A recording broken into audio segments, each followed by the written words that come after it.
a technical question.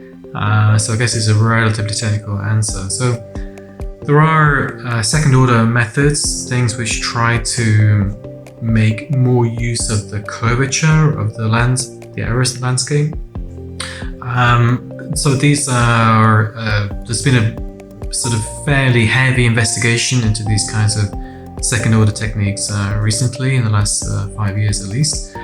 And it's a little bit unclear whether or not they will be particularly useful. I think there are certainly some situations where we've seen big improvements in the use of second order curvature based training algorithms, but they don't seem to be necessarily universally useful. So we are still trying to understand those situations where we can take advantage of more powerful training algorithms like second order methods. But I think it's still a little bit early days. I think we are likely to still be trying to marry whatever algorithms we are using with the hardware capabilities that we have. I think that's one of the biggest issues right now. So even if we do come up with in principle, a slightly more effective mechanism mathematically, like say second order techniques in principle, the question is how do you actually take advantage of them in a computational sort of setup? Like, how do you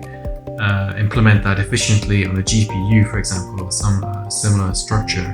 So really it's about, I think, trying to find that sweet spot. Can you find an algorithm which is mathematically meaningful and combine that with a hardware which means that you can get some advantage over something like simple gradient descent? And I think that's still very much an active research area.